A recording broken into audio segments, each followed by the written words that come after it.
Eran esclavos los que habitaban en pueblos vencidos, y esa era la manera de tributar.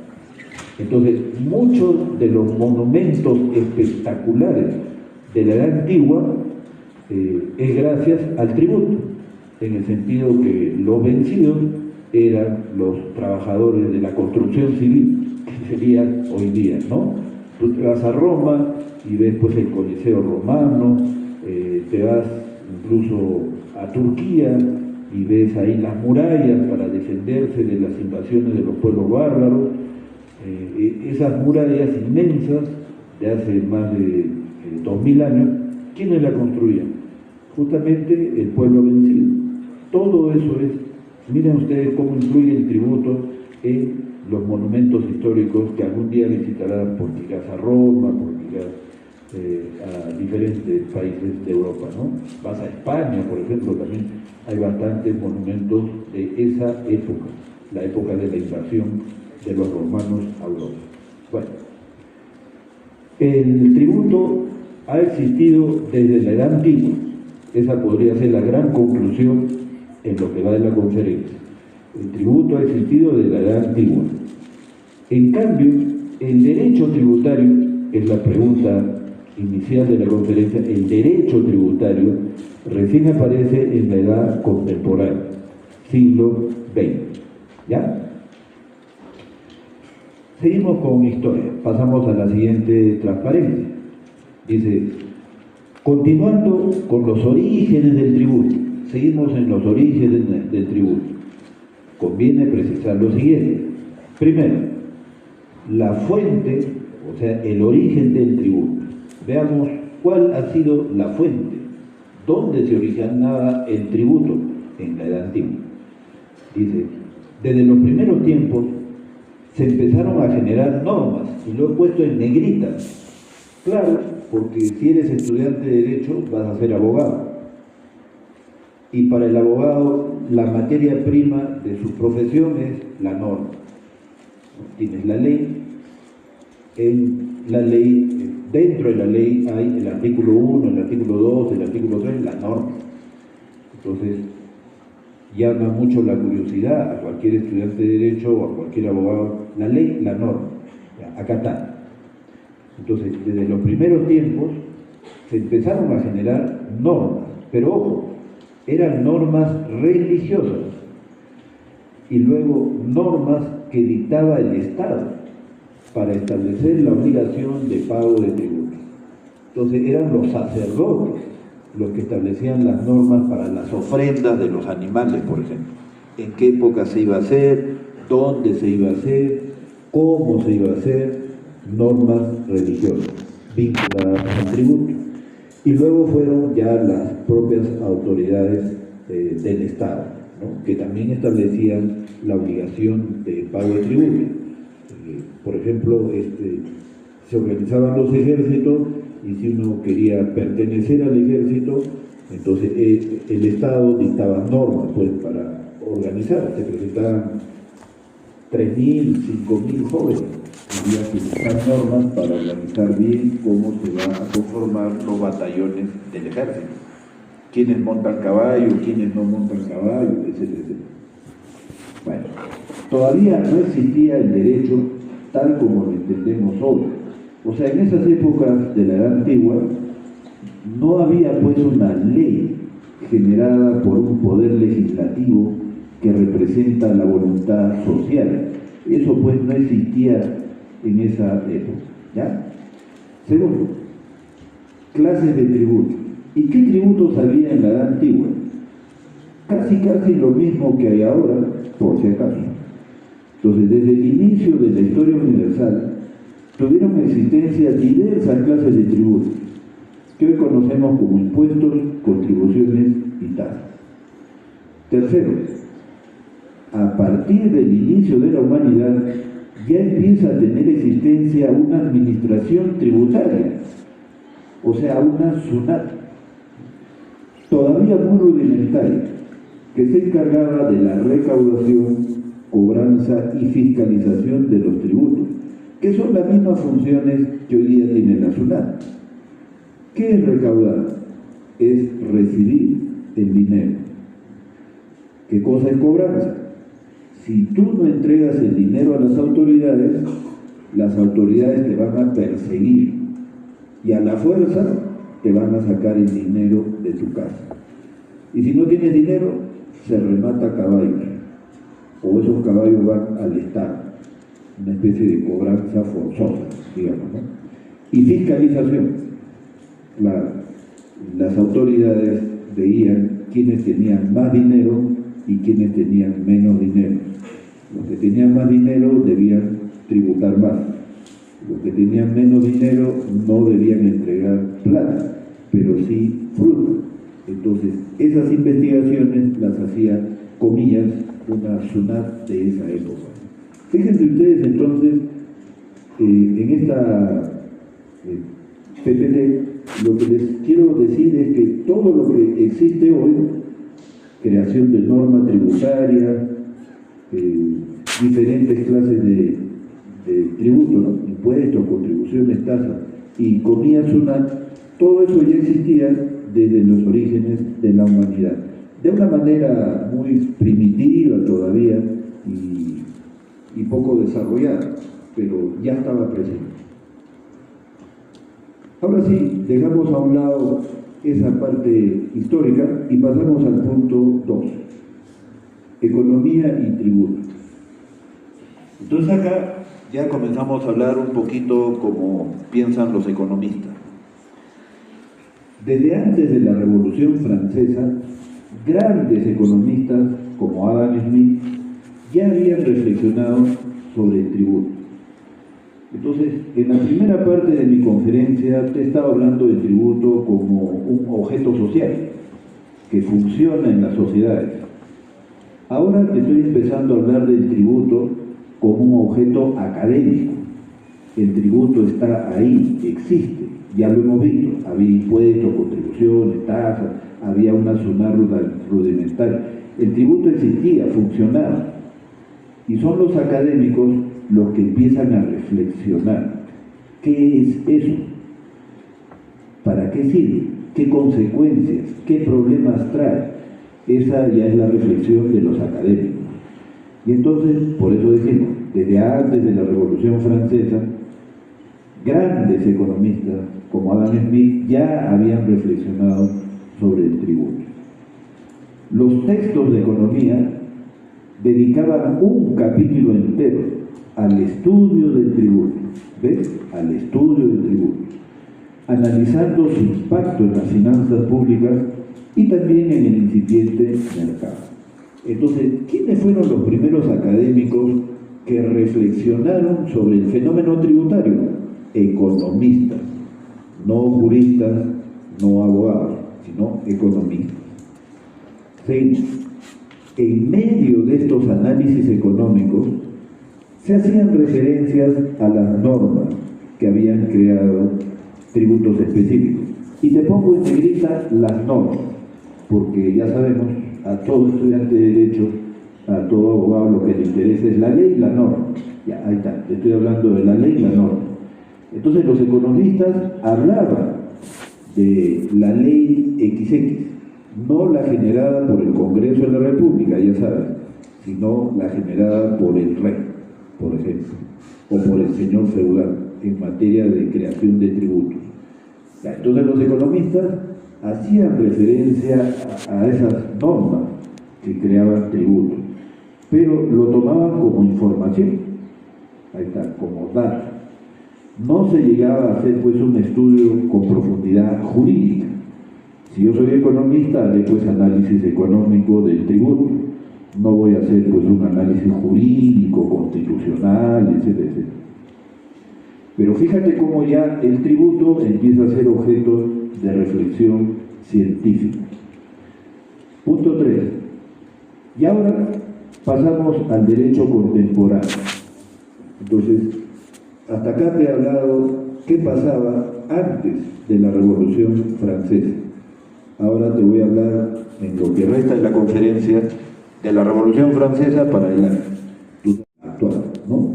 Viendo la periodificación de la historia universal. Ya, derecho contemporáneo. luego de la Revolución Francesa de 1789, por eso decimos siglo XVIII. Recién aparecieron los siguientes elementos. Estado moderno, donde se dice el origen del poder político está en la sociedad humana y no en Dios. Eso para ti ahora te parece normal, pero eso fue revolucionario en la época de la Revolución Francesa. ¿Cómo? O sea, el poder político no viene de la divinidad y el rey va a heredar de su padre, porque ese padre es el representante de la divinidad, es casi Dios. Ya, eso se acabó, la famosa teocracia, ¿no? El gobierno de los hombres, pero se justifica por divinidad, se acabó. Ya el Dios sale de la escena y solo queda el hombre, con lo bueno y malo que tiene esa manera de ver las cosas, ¿no? El Dios para nada, ahora todo es el hombre, y el hombre desde el punto de vista de la sociedad que elige vía votación a sus representantes en el Congreso de la República, y ahí se genera la ley. El próximo año los mayores de 18 años van a votar acá en Perú, y ahí estás ejerciendo un derecho de voto que viene de esta época. Bueno, entonces dice, luego de la Revolución Francesa, recién aparecieron los siguientes elementos. El Estado moderno, el origen del poder político está en la sociedad y no en Dios. Después, la división del Estado en tres poderes: ejecutivo, legislativo y judicial. Claro, porque antes de la Revolución Francesa, todos estos poderes se concentraban en una sola persona, el rey.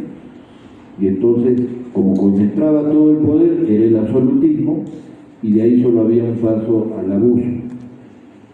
Entonces, con la Revolución Francesa se dijo, no, el poder hay que dividirlo en tres, y así disminuyen las posibilidades de abuso. B.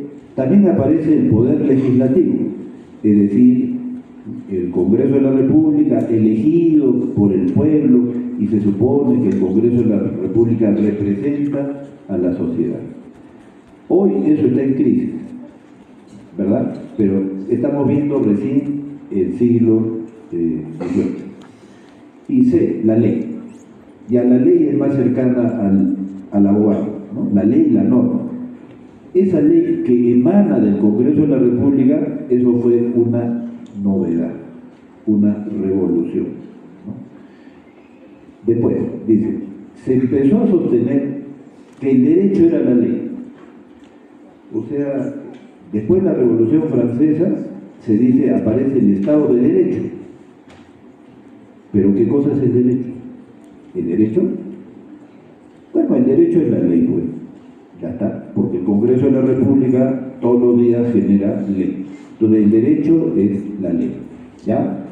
Con el tiempo, esta posición o esta mentalidad dio lugar a una importante escuela del pensamiento jurídico, el positivismo clásico, liderado por Hans Kelsen. Y ahí está, muy bien, Raulito, has puesto ahí la imagen de Hans Kelsen, ¿no? Yo jamás hubiera hecho una PPT tan extraordinaria como esta, ¿no? Excelente. Doctor, ¿se le parece? Sí, pues porque es calvito, ¿no? O sea, yo ya estoy a nivel de Kelsen, por ser calvito.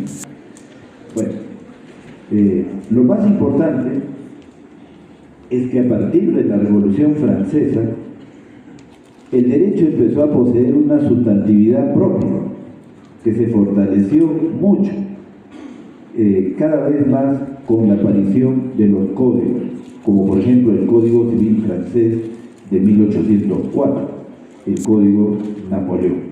Así es, el derecho tal como lo conoces hoy, recién pues se va armando y va adquiriendo personalidad. Entonces se dice, mira, no solo hay que hablar de la ley, ahora hay un código, ¡wow!, que tiene 1000, 2000 artículos. Por ejemplo, el Código Civil peruano tiene más de 2000 artículos. O sea, ya no es una ley como cualquier ley, no, mira, un código. Y ahí se regula toda la vida de las personas, de que nacen, se casan, mueren, el capítulo de sucesiones, contratos, obligaciones, toda la vida de las personas, ahí está en este código. Uy, ¿no? Entonces ya el derecho va adquiriendo cierta diferenciación respecto de otros ordenamientos de la sociedad, ordenamientos morales o ordenamientos puramente sociales de la costumbre, etc. Y el derecho se comenzó a separar pues de la religión y también de la política. Ya no es que el rey dicta una norma y punto. No, ya no es así. Ahora hay una organización, ¿no?, establecida por la Constitución. Profundizar. Después de la Revolución Francesa se empieza a dictar Constitución. La Constitución organiza al Estado en 3 poderes y uno de esos poderes genera la ley. Entonces, el derecho, la ley, el derecho, la ley, ahora va a depender de eso, de la Constitución.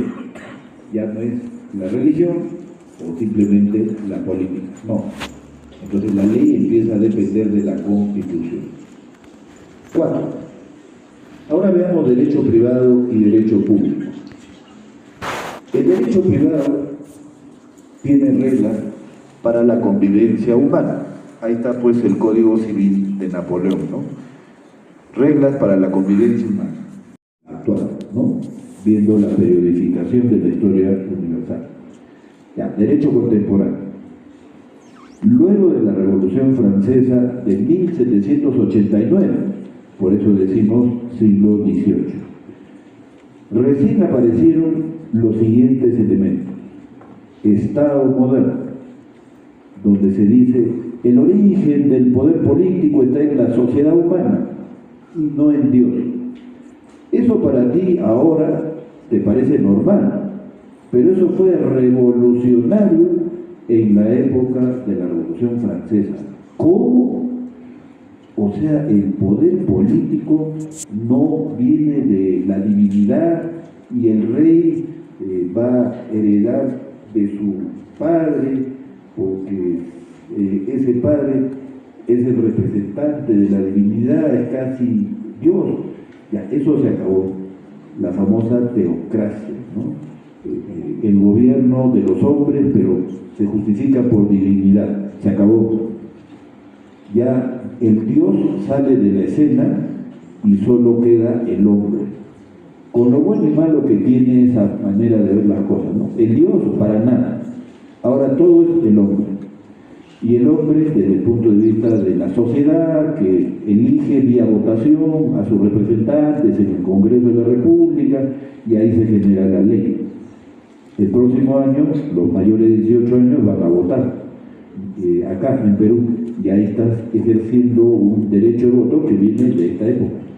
Bueno, entonces dice, luego de la Revolución Francesa, recién aparecieron los siguientes elementos. El Estado moderno. El origen del poder político está en la sociedad y no en Dios. Después, la división del Estado en 3 poderes: ejecutivo, legislativo y judicial. Claro, porque antes de la Revolución Francesa, todos estos poderes se concentraban en una sola persona, el rey. Y entonces, como concentraba todo el poder, era el absolutismo, y de ahí solo había un paso al abuso. Entonces, con la Revolución Francesa se dijo, no, el poder hay que dividirlo en 3 y así disminuir las posibilidades de abuso. B. También aparece el poder legislativo, es decir, el Congreso de la República elegido por el pueblo, y se supone que el Congreso de la República representa a la sociedad. Hoy eso está en crisis, ¿verdad? Pero estamos viendo recién el siglo XVIII. Y C, la ley. Ya la ley es más cercana al abogado, ¿no? La ley y la norma. Esa ley que emana del Congreso de la República, eso fue una novedad, una revolución, ¿no? Después, dice, se empezó a sostener que el derecho era la ley. O sea, después de la Revolución Francesa, se dice, aparece el Estado de Derecho. ¿Pero qué cosa es el derecho? ¿El derecho? Bueno, el derecho es la ley, pues. Ya está, porque el Congreso de la República todos los días genera ley. Entonces, el derecho es la ley, ¿ya? Con el tiempo, esta posición o esta mentalidad dio lugar a una importante escuela del pensamiento jurídico, el positivismo clásico, liderado por Hans Kelsen. Y ahí está, muy bien, Raulito, has puesto ahí la imagen de Hans Kelsen, ¿no? Yo jamás hubiera hecho una PPT tan extraordinaria como esta, ¿no? Excelente. Doctor, ¿se le parece? Sí, pues, porque es calvito, ¿no? O sea, yo ya estoy a nivel de Kelsen, por ser calvito. Bueno, lo más importante es que a partir de la Revolución Francesa, el derecho empezó a poseer una sustantividad propia, que se fortaleció mucho, cada vez más con la aparición de los códigos, como por ejemplo el Código Civil francés de 1804, el Código Napoleón. Así es, el derecho tal como lo conoces hoy, recién pues se va armando y va adquiriendo personalidad. Entonces se dice, mira, no solo hay que hablar de la ley, ahora hay un código, ¡wow!, que tiene 1000, 2000 artículos. Por ejemplo, el Código Civil peruano tiene más de 2000 artículos. O sea, ya no es una ley como cualquier ley, no, mira, un código. Y ahí se regula toda la vida de las personas, de que nacen, se casan, mueren, el capítulo de sucesiones, contratos, obligaciones, toda la vida de las personas, ahí está en este código.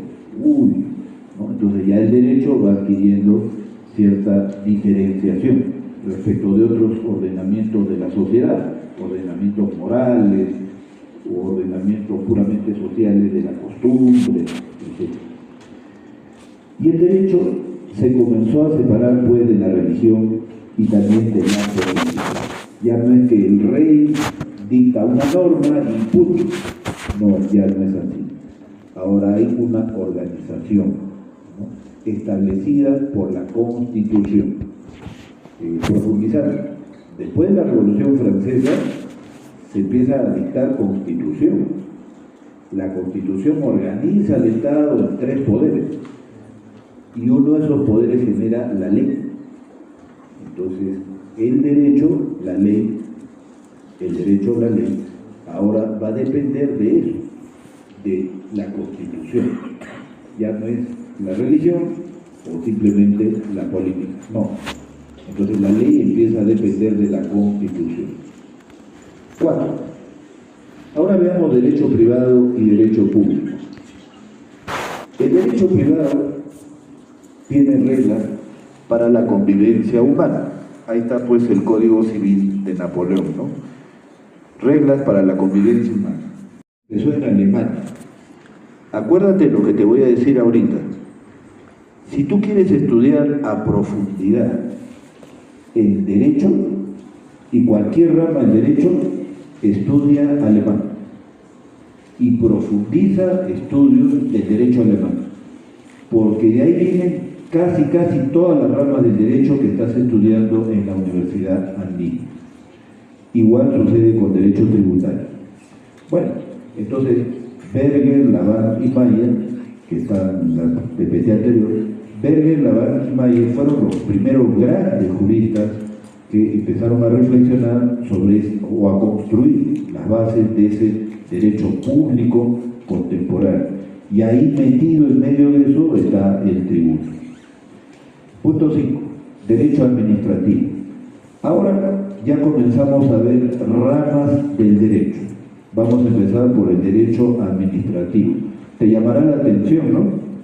Porque hoy día para ti, si yo te pregunto, hoy día, ¿cuál es la principal rama del derecho? El derecho constitucional. Eso es hoy día. Pero en la Revolución Francesa no existía derecho constitucional. ¿Había constituciones? Sí, pero se las veía más como documento político, no tanto como documento jurídico, no tanto como normas que obligan. Era más un documento de declaraciones políticas. Y probablemente al lado del derecho civil que viene desde Roma, etcétera, al lado del derecho civil y su código Napoleón, la otra gran rama del derecho es el derecho administrativo. Derecho civil por el derecho privado y el derecho administrativo por el derecho público. Ya, entonces acá. Luego de la Revolución Francesa se empezaron a dictar constituciones, pero vistas con un contenido político más que jurídico. Todavía no se pensaba en el derecho constitucional, tal como lo entendemos hoy. Actualmente se dice que el derecho es el derecho constitucional. Hoy día, ¿no? Si yo te pregunto qué es el derecho, ¿qué es todo el derecho? Es el derecho constitucional. Eso es, así se piensa hoy. No se pensaba así después de la Revolución Francesa. Por otra parte, era necesario el inicio del desarrollo de la regulación en detalle de la gestión pública, o sea, del día a día, porque vamos a tener ya al rey con una serie de funciones que son ejecutivas. Va a tener, comillas, su ministro de Economía, su ministro de Justicia, su ministro de Agricultura. Entonces ya entramos a ver gestión pública, gestión administrativa, hacer cosas, ¿no? Entonces, era necesario el inicio del desarrollo de la regulación en detalle ¿de qué? De la gestión pública. La regulación o normación de la gestión pública, que tenía que ver con la marcha diaria del nuevo Estado contemporáneo. Es así como en el novísimo derecho público resultó que el derecho administrativo, normas sobre los servicios públicos, empezó a tener una importancia fundamental. Por ejemplo, ¿no?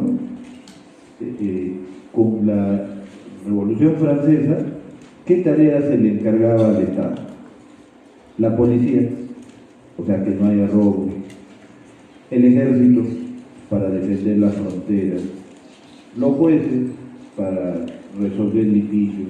Esos eran los trabajos básicos del Estado en esa época, ¿no? Y entonces había que organizarse. Por ejemplo, los jueces, hay que comprarles escritorios, en qué local van a trabajar, cuánto va a ganar el juez. Primera vez que un juez va a tener sueldo. Antes los jueces no tenían sueldo, en la edad antigua, media, no. Es recién en la edad contemporánea, sí, los jueces tendrán pues un sueldo mensual. Ya, pero ¿cuánto le vamos a pagar? Etcétera. ¿Ves? Empieza todo el día a día y eso tiene que ser regulado, ¿no? Bueno, entonces, el derecho administrativo, la organización de toda esta marcha de la gestión pública es fundamental. Dentro de este contexto, el tributo fue visto como uno de los tantos temas que eran propios de la actividad administrativa pública. De tal manera que las normas, ahí están siempre con negrita, las normas tributarias, comenzaron a ser ubicadas en las leyes de presupuesto público. O sea, las reglas de impuesto a la renta, las reglas del IGB, por decir IGB, eso aparece en la ley de presupuesto público. Actualmente ya no es así, por si acaso. Según el párrafo de nuestra actual Constitución, hoy día, la ley de presupuesto público no puede contener normas tributarias. Entonces, en la ley de presupuesto no puede aparecer modificaciones al impuesto a la renta o al IGB, no. La norma tributaria ya tiene su propia ley. Bueno, entonces, desde el punto de vista del derecho administrativo, lo tributario es visto como uno de los grandes temas de gestión. ¿Por qué? Porque lo tributario genera dinero para poder pagarle su sueldo al juez. Entonces el tributario era visto de ese modo. Ah, sí, son ingresos pues para poder pagar sueldos a los jueces, comprarles papel para que redacten sus sentencias, etcétera, etcétera. Entonces el tributario se ve mucho como parte del manejo administrativo. 5.1. Importancia del derecho civil. En medio de lo que te estoy contando hay historias paralelas. Te estoy hablando del derecho administrativo, pero veamos de modo paralelo el derecho civil, que es derecho privado. O sea, derecho administrativo, derecho público. Pero te voy a hablar de una historia paralela, que es el derecho civil y el derecho privado. Y vas a ver cómo interactúan tanto derecho público como derecho privado. Interactúan. No es que cada uno se va por su lado. No, no es así. Acá está. Mención especial merece el proceso de construcción de la figura específica de la obligación tributaria. Si yo te pregunto qué cosa es el impuesto a la renta, es la obligación de pagar, o qué cosa es arbitrios municipales por limpieza pública, es pues la obligación de pagar, hay que darle un dinero a la municipalidad. Ya, entonces, en derecho, muy importante, la obligación tributaria.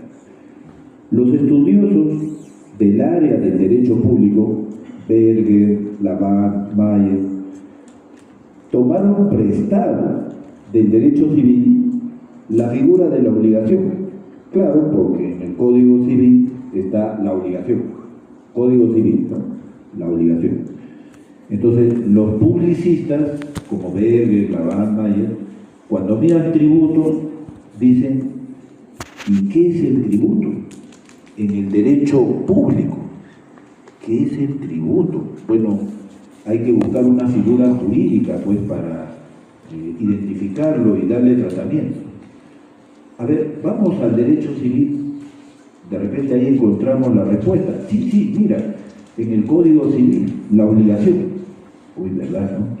Ya, entonces la figura obligación del derecho civil la pasamos al derecho público, ¿no? Entonces, los estudiosos del área del derecho público tomaron prestado del derecho civil la figura de la obligación para empezar la construcción de las bases o cimientos jurídicos de la tributación. Todo tema tributario debía empezar a ser visto a partir de la figura de la obligación tributaria. ¿Ya? Cualquier tema tributario desde el punto de vista jurídico, háblame de la obligación tributaria. Los jueces, a falta de alguna norma legal específica de tipo tributario, aplicaban de modo supletorio el Código Civil. O sea, cuando había litigios entre comillas SUNAT y el contribuyente de esa época, y los litigios tenían que ver con impuestos a las propiedades. Impuestos a las propiedades. Impuesto es tributo. Y la propiedad, ese es un tema de derecho civil. Las normas tributarias dicen algo sobre propiedad, qué es propiedad, cómo se transfiere. No, las normas tributarias solo dicen, las propiedades pagan tanto. No hay regla de qué es propiedad, cómo se transfiere. ¿Qué hacemos? Entonces los jueces se iban al derecho civil para encontrar respuestas a temas tributarios. Fíjate qué interesante, ¿no? Nos íbamos al derecho civil para ver tributación. Bueno, los jueces, a falta de alguna norma legal específica de tipo tributario, aplicaban de modo supletorio el Código Civil, por ejemplo, en temas de propiedad, sucesión, herencia, venta, etc., si es que había que resolver litigios acerca del impuesto predial, o impuesto a las herencias, o impuesto de alcabala. El impuesto de alcabala grava pues la compra de predios hasta el día de hoy, ¿no? Entonces, ¿qué cosa es compra? ¿Qué cosa es compra? Eso ya no decían las normas de impuesto de alcabala. ¿Qué cosa es compra? Bueno, habrá que ir al Código Civil para ver el contrato de compra-venta. En este tema inicial se pensaba que el derecho era el derecho civil. En los primeros años después de la Revolución Francesa, se pensaba que el derecho era el derecho civil. de tal manera que la presencia del derecho civil era muy apreciable en materia jurídica tributaria. Entonces, en lo que va de la conferencia, podríamos decir que después de la Revolución Francesa, si se trata de ver tributos, que está acá frente a mí, acá está, este tributo, y yo soy el derecho, bueno, desde el punto de vista jurídico entra a tallar el derecho administrativo, pero también el derecho civil, ¿no? Así es. Punto 6. El derecho financiero público. Hasta acá, en lo que se refiere al derecho público, hemos visto una primera rama del derecho, el derecho administrativo. Ahora vamos a seguir en el derecho público y vamos a ver una segunda rama del derecho en general, que es el derecho financiero. Yo le llamo derecho financiero público. Ya. Bajo el esquema de fines y medios, en las últimas décadas del siglo XIX, se comenzó a pensar que los servicios públicos venían a ser finalidades, mientras que los tributos, ahí están los tributos, solamente eran medios para alcanzar estas finalidades. Oye, ¿verdad, no? En la gestión pública, los tributos simplemente son medios. Es darle plata al Estado para que haga cosas. Los tributos solamente son medios. Ya. Por tanto, se empezó a sostener que las leyes financieras, donde están tributos, poseían una lógica propia, que era marcadamente diferente respecto de las leyes administrativas. ¿Ya? Entonces, en materia de la gestión, hay ley administrativa, que tiene su lógica, y la ley financiera, la que genera recursos al Estado, esa tiene otra lógica. Es así como el derecho financiero se empezó a desprender del derecho administrativo.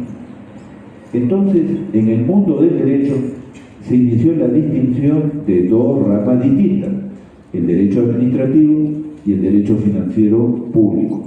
Poco a poco, no es de un día para otro, poco a poco. Había marchas y contramarchas. Algunos apoyaban esta diferenciación, otros seguían criticando. Así se ha construido el derecho hasta hoy.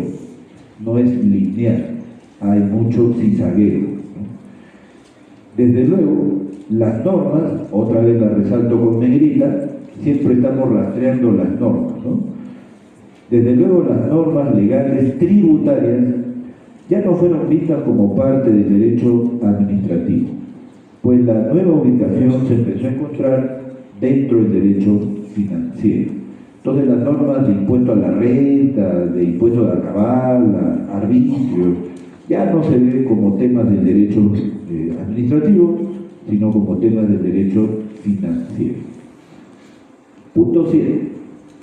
Derecho tributario. Ya poco a poco estamos aterrizando, ¿no? Con el paso del tiempo, pero ya sabes, con el paso del tiempo, poco a poco, con el paso del tiempo se comenzó a advertir que el ingreso tributario era el principal recurso monetario del Estado. ¿Ya? El ingreso tributario era el principal recurso monetario del Estado y que constituía una materia muy diferente respecto de los demás temas de las finanzas públicas, tales como los préstamos de dinero que obtenían los estados o todo el tema del gasto público. Entonces, el ingreso tributario se empieza a ver como muy diferente de otros ingresos del Estado, como eran préstamos, o de otros temas del Estado, como era el gasto. Entonces, se advirtió que la lógica de la ley tributaria, o sea, el razonamiento de la ley tributaria, era diferente a la lógica de la ley financiera. En este contexto, a partir de la década del 30 del siglo XX, juristas de la talla de Giannini y Jaras pasaron a proclamar la autonomía del derecho tributario. Ahí está. El derecho tributario empieza a cobrar personalidad y se vuelve una rama independiente en el derecho. Entonces, del derecho financiero público se comenzó a desprender una nueva rama del derecho, que pasó a recibir la denominación de derecho tributario. A partir de este momento, las normas, ahí está, siempre en negrita, ¿no? Las normas. Las normas tributarias ya no serían vistas como parte del derecho financiero, ya no, sino como parte del derecho tributario. Seguimos.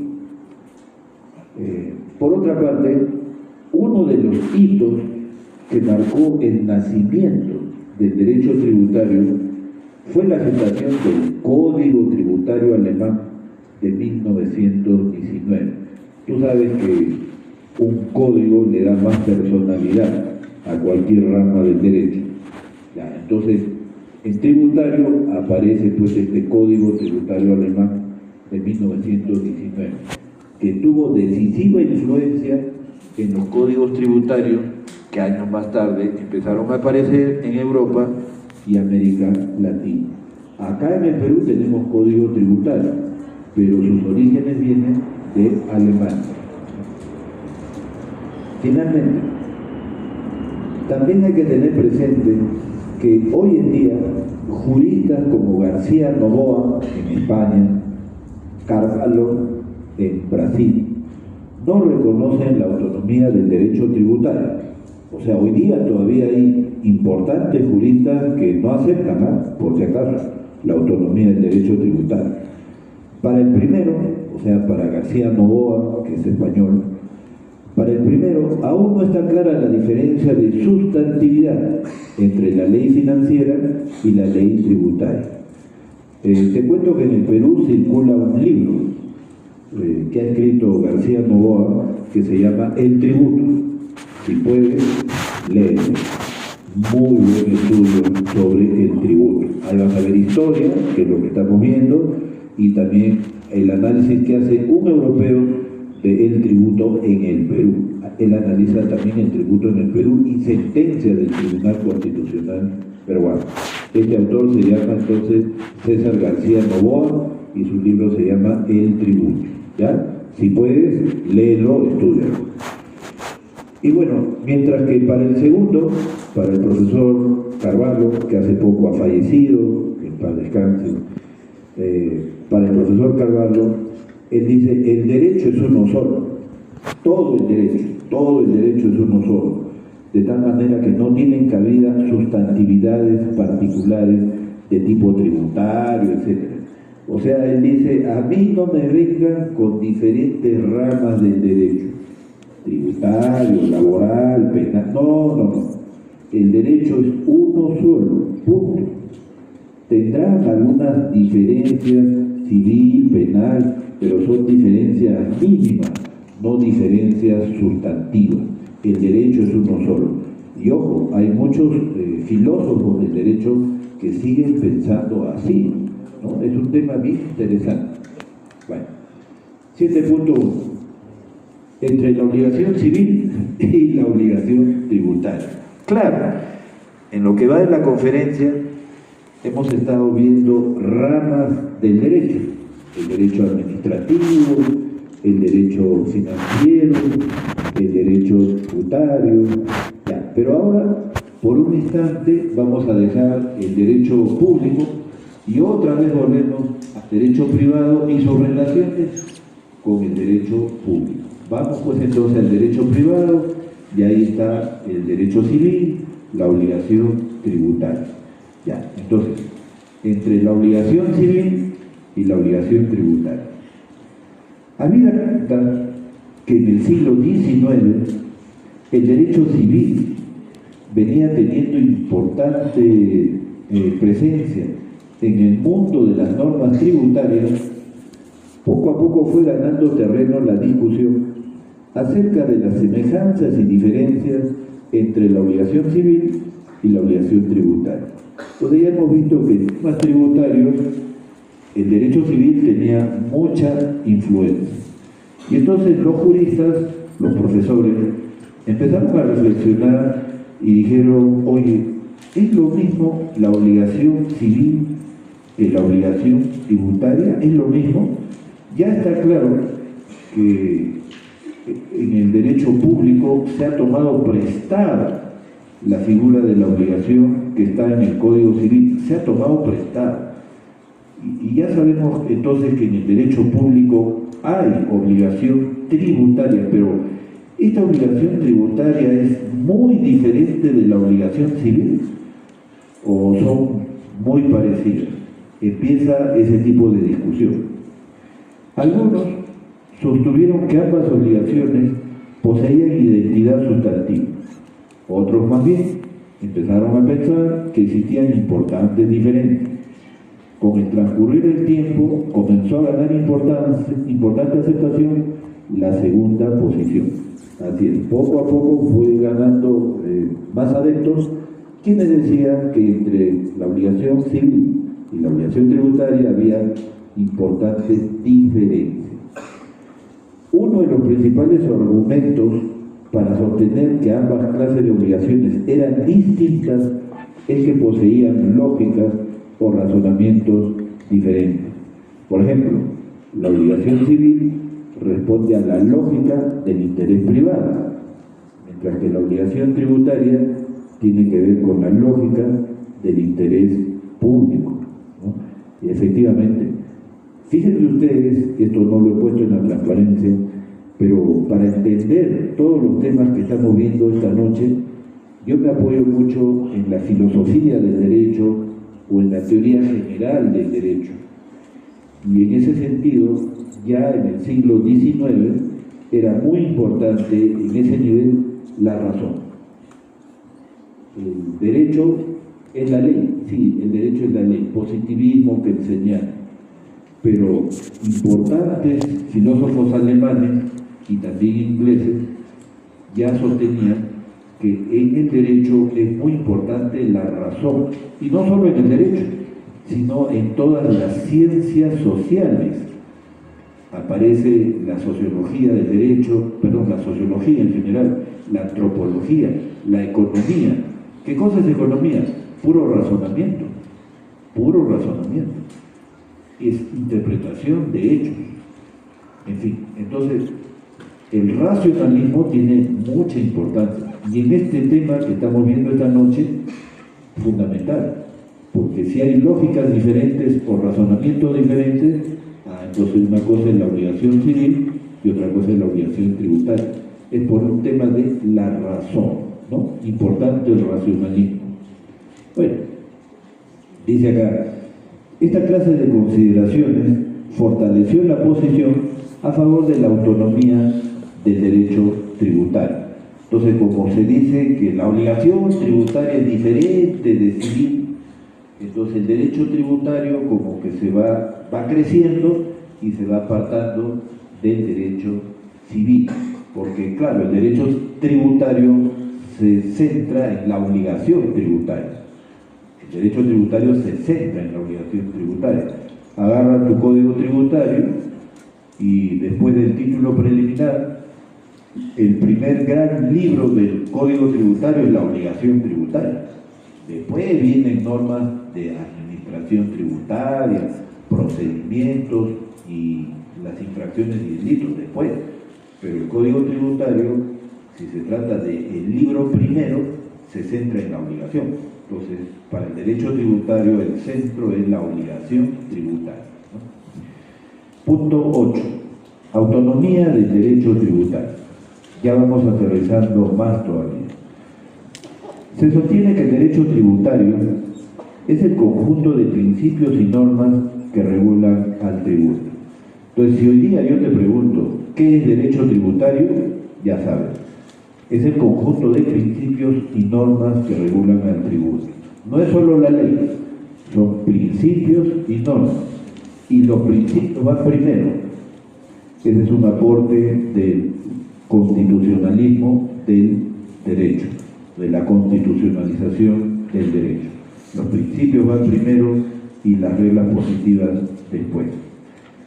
El derecho tributario posee autonomía dogmática, estructural y didáctica. Entonces, aquí ya estamos mirando de la autonomía del derecho tributario para adentro. ¿no? La autonomía hacia adentro. ¿Cuáles son las clases de autonomía?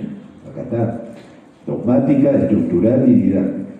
La autonomía dogmática significa que en el derecho tributario existen conceptos propios que se vienen de las nociones del derecho civil, tal como por ejemplo sucede en materia de venta de bienes muebles. Ojo, venta de bienes muebles. Esta clase de venta no es la misma si se compara el Código Civil y la ley del Impuesto General a las Ventas, el IGB. El concepto de venta para la ley de IGB es mucho más amplio. Así es, si por acá tú me enseñas el Código Civil, ¿qué cosa es venta? El contrato de compra-venta. A su costado hay otros temas. El contrato de permuta. No, eso no es venta. Para el Código Civil o el derecho civil, venta es el contrato de compra-venta. Permuta, no. Ese es otro contrato, eso no es venta, etc. Ahora, en el derecho tributario no es así, porque si en vez de ver el Código Civil yo miro acá la ley de IGB actual, artículo 3C1, dice: la ley de IGB grava venta. ¿Y qué se entiende por venta? Bueno, por venta se entiende cuando hay transferencia de propiedad. Punto. Ahora, detrás de transferencia de propiedad puede haber contrato de compra-venta, pero también puede haber permuta. Lo dice la propia legislación tributaria. Venta puede ser contrato de compra-venta, puede ser permuta, la expropiación, el remate, la dación en pago. ¿Ves? Venta puede ser el remate. Eso jamás lo van a aceptar los profesores de derecho civil. Bueno, pero en derecho tributario sí, la venta puede ser remate, y cuando la SUNAT remata, acá en Cusco tampoco debe haber, ¿no? Acá casos de que SUNAT remata, y ahí se aplica el IGB, ¿no es cierto? Lógico. Y para el IGB eso es venta. Pero obviamente para el derecho civil el remate no es venta, pues no es un contrato de compra-venta, ¿no? Ya bueno. Y dice: la autonomía estructural significa que el derecho tributario posee arquitectura propia, ordenamiento de temas propios. Por ejemplo, solo la ley puede ser fuente de la obligación tributaria. En cambio, en el derecho civil se acepta que la ley y también la voluntad pueden ser fuentes de obligaciones. Entonces, el derecho tributario, ¿qué hay atrás del tributo? Ley. En cambio, en el derecho civil, ¿qué hay atrás de obligación? Puede estar pues la ley o puede estar la voluntad. Entonces, el ordenamiento o estructura de las materias es diferente, bastante diferente. Punto 9. Ya casi vamos acabando, ¿eh? Para que no se vayan a desmayar o aburrir. Bueno. Entonces ahora vamos a hablar de la autonomía didáctica. Desde la primera mitad del siglo XX ha ocurrido que en las universidades europeas y latinoamericanas empezaron a incluir cursos específicos de derecho tributario en sus programas para el estudio de derecho de nivel de pregrado. ¿Por qué? Atendiendo a la especialidad y complejidad de la materia. Esa es la respuesta a la pregunta inicial de la conferencia. ¿Por qué hay curso de derecho tributario en las facultades de derecho? Por eso, porque tributario ya es una especialidad y una complejidad. Ahora, veamos en Perú brevemente. En el Perú, el primer curso de Derecho Tributario fue dictado en 1948 por el profesor Juan Lino Castillo Vargas en la Universidad Mayor de y en la Pontificia Universidad Católica del Perú. Aquí nosotros tres somos profesores de Derecho Tributario, pero la pregunta es: ¿y quién fue el primer profesor de Derecho Tributario en el Perú? Siempre es bueno recordar a los primeros, ¿no? Sobre todo ustedes que son las nuevas generaciones. siempre vivan el pasado, recuerden el pasado, les va a ayudar a entender mejor su presente. Bueno, pues el primer profesor fue Juan Lino Castillo Vargas. Además, el profesor Lino Castillo tiene el mérito de haber sido el primero en sostener en el Perú la autonomía del derecho tributario. Claro, entonces se dicta el curso de derecho tributario justamente porque es autónomo, porque es diferente del derecho administrativo o del derecho público o del derecho civil. Hoy eso está claro, pero en esas épocas que había debates, los temas eran discutidos, ¿no? Conclusión, ya vamos a acabar. En nuestra facultad nos hemos ido hasta 5.000 años antes de Cristo y hemos pasado por Asia, por Europa, la historia, hemos visto un poco de economía, un poco de derecho civil, etcétera, para que veas lo interesante que es tributar. Termino diciéndote que coincido pues con Iván, ¿no?, en el sentido de despertarles el interés a ustedes. El derecho no es solo el derecho civil, el derecho penal, que también son apasionantes, pero qué bonito es el derecho tributario. Ojalá esta manera así multidisciplinaria de haberte presentado las cosas te haya gustado, tengas ya una curiosidad, un interés por profundizar estos temas, y si fuera así, el esfuerzo de esta conferencia bien ha valido la pena. Muchas gracias de todo corazón por estar aquí.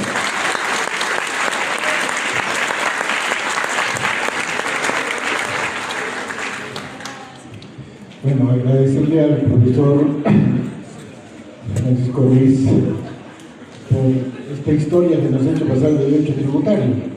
Y acuérdense muchos de todos ustedes que los profesores de tributario decimos que el derecho tributario está ligado a todas las ramas del derecho. Es decir, no escapa al derecho penal, no escapa al derecho laboral, no escapa al derecho constitucional principalmente, porque de ahí viene, no escapa al derecho civil, que acaba de explicarnos, al derecho corporativo, etc. Es decir, que aquel que se especializa en materia tributaria no solo necesita saber qué son tributos, necesita ampliar su conocimiento a todas las ramas del derecho. Y quiero partir en una parte, si me permites, por favor. La primera parte de la exposición estableció con una cosa que se llama la pregunta.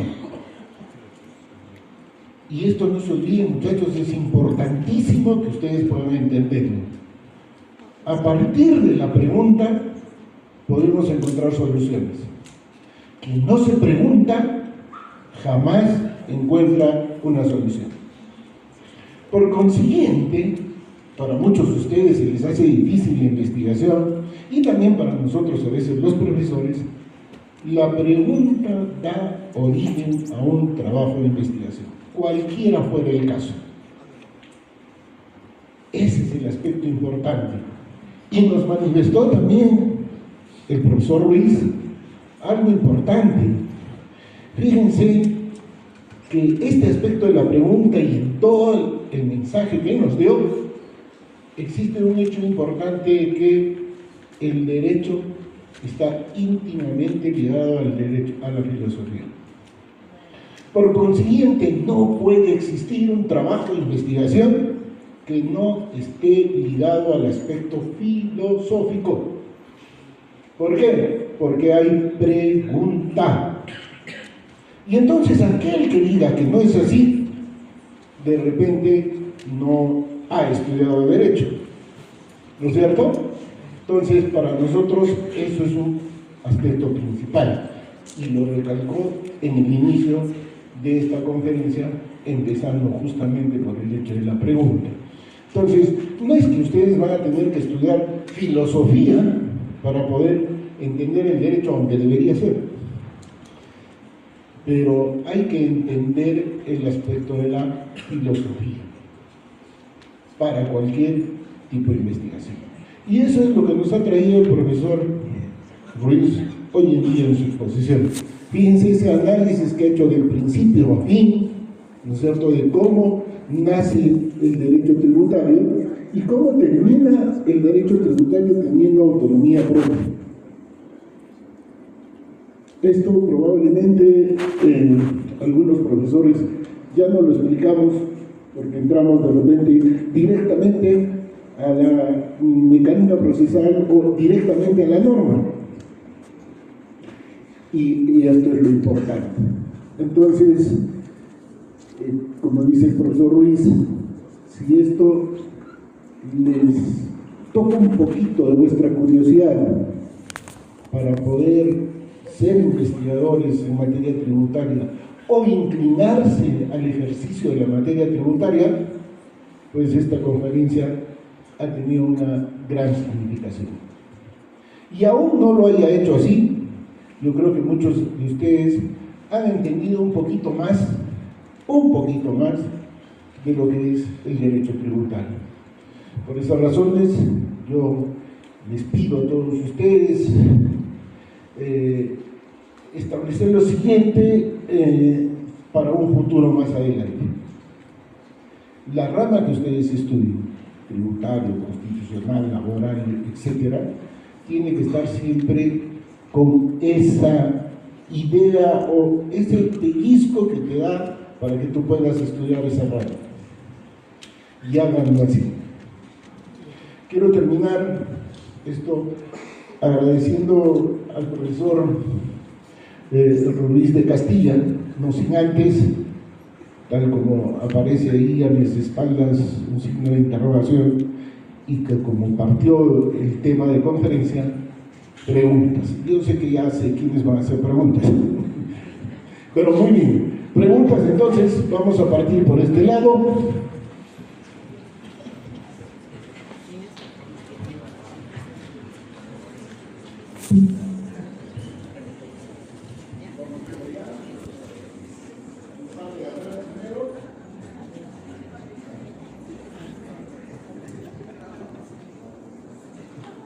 Buenas noches, doctor Luis de Castilla, doctor Iván, doctor Raúl Lustiza, buenas noches a todos. Doctor, a mí me gustaría preguntarle, en una época en la que se empieza a hablar un poco más acerca de lo interdisciplinario que puede llegar a ser el derecho, ¿qué opina usted acerca de la función social en la norma tributaria? Esa es la pregunta. Claro, muchas gracias por la pregunta, ¿no? Podríamos decir así, si yo tengo acá una norma tributaria, por ejemplo, tengo la ley de impuesto a la renta, ya acá está, la ley de impuesto a la renta. Ese es un objeto, es una realidad, porque ahí está la ley de impuesto a la renta. Es un objeto, es una realidad. Hay dos reflexiones que hacer acá. La primera, estudiar la ley de impuesto a la renta químicamente pura. Artículo 1, artículo 2, artículo 3, qué dice la SUNAT, la jurisprudencia, y como bien dice Iván, por ejemplo, el impuesto a la renta para dividendos. Dividendos, ese es un tema de derecho mercantil, y hay que ver también a la Ley General de Sociedades. O por ejemplo, el impuesto a la renta de quinta categoría, grava los salarios por trabajo dependiente. Trabajo dependiente, hay que ir al derecho laboral. Bueno, ya. Entonces, ese es un primer acercamiento de los académicos a la ley de impuesto a la renta o a la norma tributaria. Ya, correcto. Pero el otro acercamiento, que es a donde vas tú, es el siguiente. El derecho no es solo la ley. No. El derecho, ¿qué es? Es la interacción entre ley arriba y sociedad abajo. Ley arriba y sociedad abajo. En Estados Unidos a eso le llaman la sociología del derecho. Entonces, no es solo el estudio de los artículos de la ley, no. El estudiante de derecho y el abogado en general se debería preguntar lo siguiente, por ejemplo. ¿Hay leyes en el Perú? Sí, más de 30.000 leyes. Ya eso arriba. ¿Y funcionan en la sociedad? ¿Y qué efecto están produciendo en la sociedad? Y en ese sentido se dice, por ejemplo, que si la ley de impuesto a la renta, que grava con 29.5% las utilidades, eso está ahuyentando a los inversionistas. ¿Para qué vamos a hacer empresa y generar utilidades si la utilidad es una torta y de esa torta el impuesto a la renta, el Estado mete la mano y se va a llevar el 29.5%, o sea, un tercio de la utilidad? No. Entonces el inversionista dice, ¿para qué voy a ir al Perú? Mejor me voy a otro país donde el impuesto a la renta, a las utilidades, es más bajo. Entonces ahí efectivamente estamos viendo cómo es el impacto en la sociedad de la ley tributaria, que es lo que tú preguntabas, ¿no? Entonces, desde la perspectiva de derecho, ahí detrás de tu pregunta está esta filosofía del derecho. El derecho no es solo la ley, sino la relación entre ley y sociedad. ¿Qué impacto está generando las leyes de impuestos en nuestra sociedad? Y terminaría diciéndote que, por ejemplo, ahí hay un tema muy interesante, que es el de la evasión tributaria. Entonces, se grava con impuestos las ventas, sí, pues, pero muchos empresarios reaccionan por el lado de la evasión. Entonces, arriba está la ley de impuesto a la renta, la ley del IGB, pero muchos empresarios, como por ejemplo restaurantes, prestan servicios, cobran, se llenan la plata, el dinero de su bolsillo lleno de plata, pero ocultan el ingreso, debajo de la mesa, no declaran, no pagan, y se genera evasión. Entonces ahí nos preguntamos cuál es el impacto de las leyes tributarias en las empresas. Y muchos de los que evaden dicen que hay que pagar mucho impuesto. Evadimos porque hay mucho impuesto. Entonces es el impacto de la ley en la conducta de los agentes de la sociedad, ¿no? Esos son temas de investigación. ¿Será así? O sea, la ley de IGB, de impuesto a la renta, tiene mucha carga tributaria y por eso finalmente muchas empresas ocultan sus ingresos para no tributar. ¿Es así? Habría que investigar, ¿no? Muy buenas noches con todos los presentes. Bueno, en primer lugar, dar muchas gracias por esta ponencia magistral. Bueno, yo me declaro fiel fan, se podría decir, del derecho constitucional y podría indicar que el derecho tributario, su autonomía, nunca va a estar totalmente desvinculada del derecho constitucional. Nunca va a llegar a esa autonomía propiamente del derecho, ¿no? Es ahí donde va mi pregunta. ¿Hasta qué punto la autonomía del derecho tributario puede ser reconocida sin poner en riesgo la supremacía de los principios constitucionales como la igualdad, la legalidad y la capacidad contributiva? Y por otro lado, ¿usted conoce algún caso donde el Tribunal Constitucional haya puesto en juego esta tela de la autonomía del derecho tributario en el Perú? Muy interesante la pregunta, ¿no? A un lado tenemos el derecho constitucional con toda la importancia que tiene ahora. El derecho constitucional ha invadido todas las ramas del derecho, incluido el derecho tributario. Ya, por acá está el derecho constitucional, que es invasivo, y qué bueno que sea invasivo. Y por otro lado, acá tenemos el derecho tributario que dice, soy autónomo, me diferencio del derecho constitucional. Ya. Existe actualmente derecho constitucional, es una realidad. Existe actualmente derecho tributario, también es una realidad. Entonces, la labor de la reflexión académica es en qué términos deben de convivir. No es una guerra, no es que el derecho tributario cierra los ojos y no va a tener en cuenta ningún aspecto constitucional. Y a la inversa, tampoco podemos pensar en un desarrollo de derecho constitucional que ignore cierta sustantividad de la materia tributaria. Ya. Pero vamos a dar un paso más, que forma parte de tu pregunta. Vamos al Tribunal Constitucional y acá los profesores saben, ha habido muchas sentencias del Tribunal Constitucional en materia tributaria. Y si vemos esas sentencias, siempre los primeros considerandos es puro derecho constitucional. Puro solo derecho constitucional. Y después ya se entra a la ley tributaria. Te pongo un ejemplo.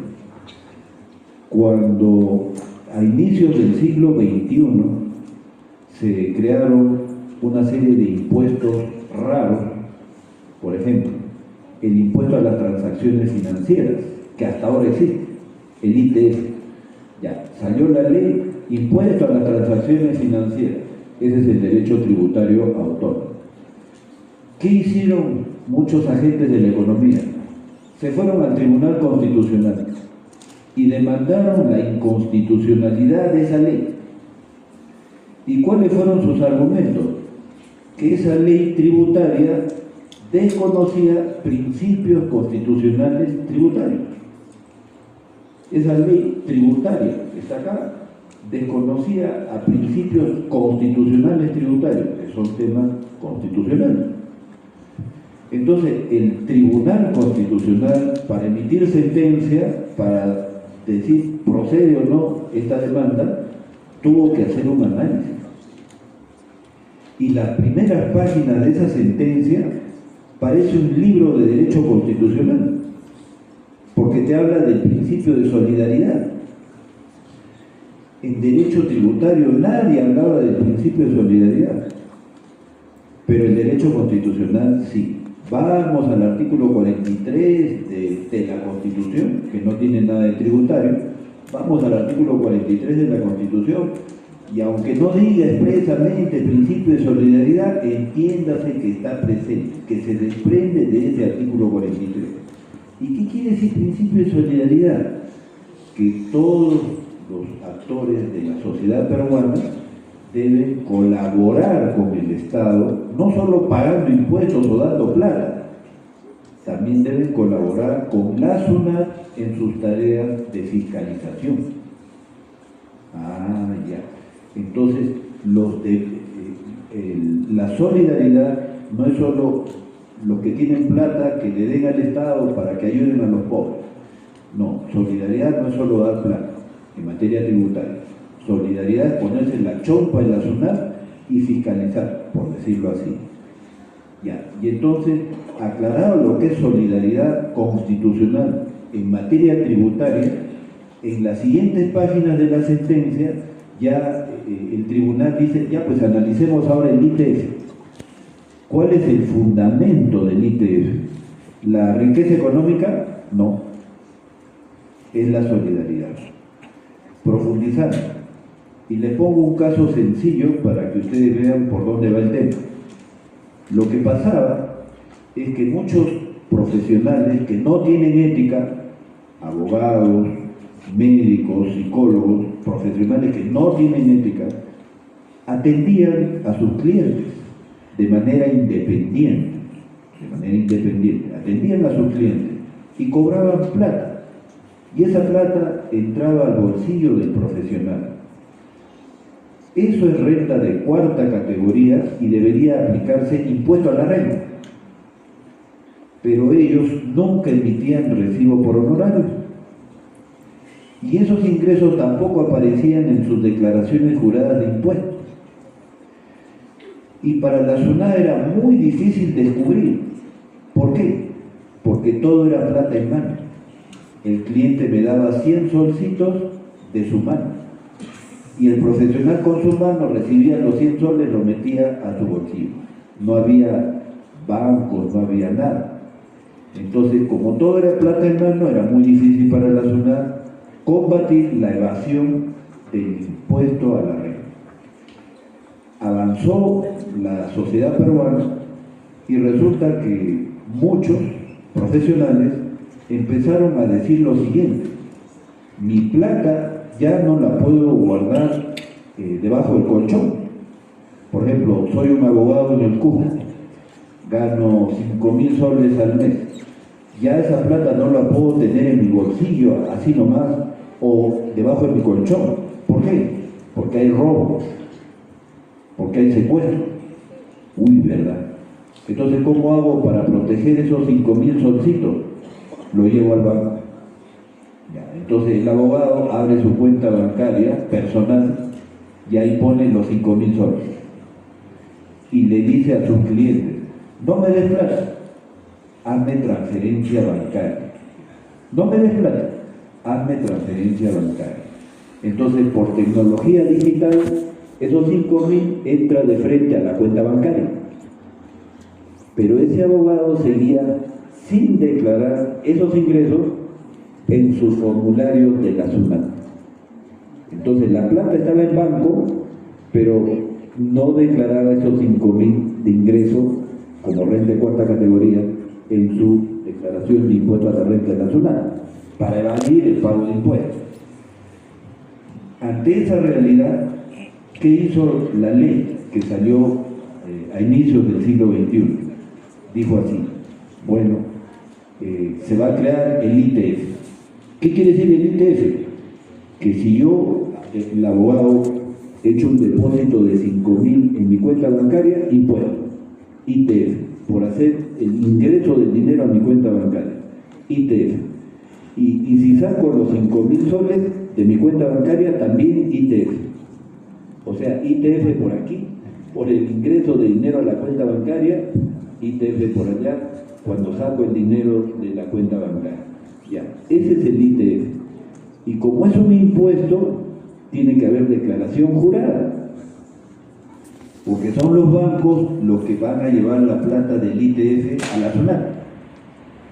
Entonces los bancos empezaron a decirle a la SUNAT, en el formulario para calcular ITF va a aparecer 5.000, porque es a partir de 5.000 que se aplica una tasa de ITF que es reducida. Imaginemos que la tasa del ITF es 0.01%. Entonces, en el formulario de ITF, ¿cuánto es la base de cálculo? 5.000. ¿Cuánto es el ITF? 0.01%. Tanto. De esa manera, la SUNAT empezó a tener acceso a la información de los 5.000. Y entonces la SUNAT no le interesaba el ITF, lo que le interesaba era esos 5.000. Entonces, yo soy SUNAT, qué interesante, el banco ya dice 5.000 que ha entrado al bolsillo de este abogado.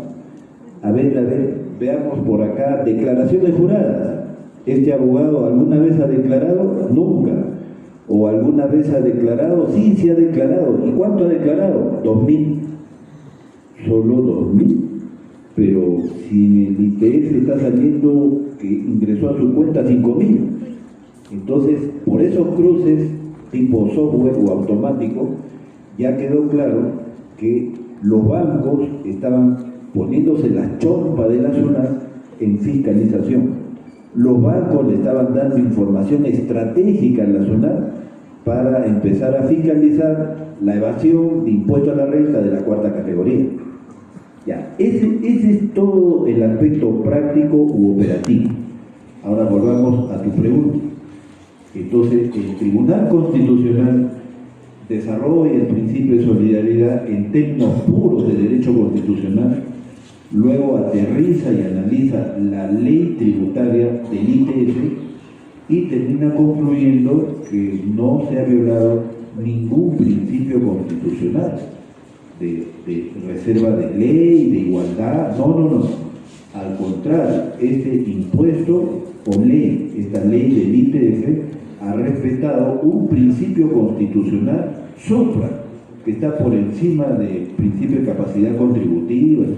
El principio supra es el de solidaridad, porque ahí sí los bancos se han puesto la camiseta de SUNAT para fiscalizar, y eso es parte del deber de solidaridad de todos los bancos.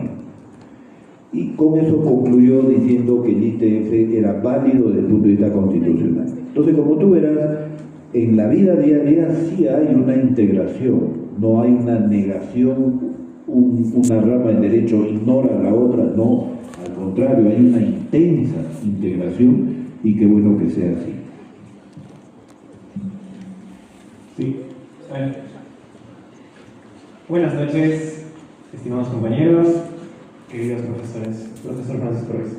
Le agradezco por la exposición y por la ponencia y cómo hemos arribado hasta el concepto de derecho tributario.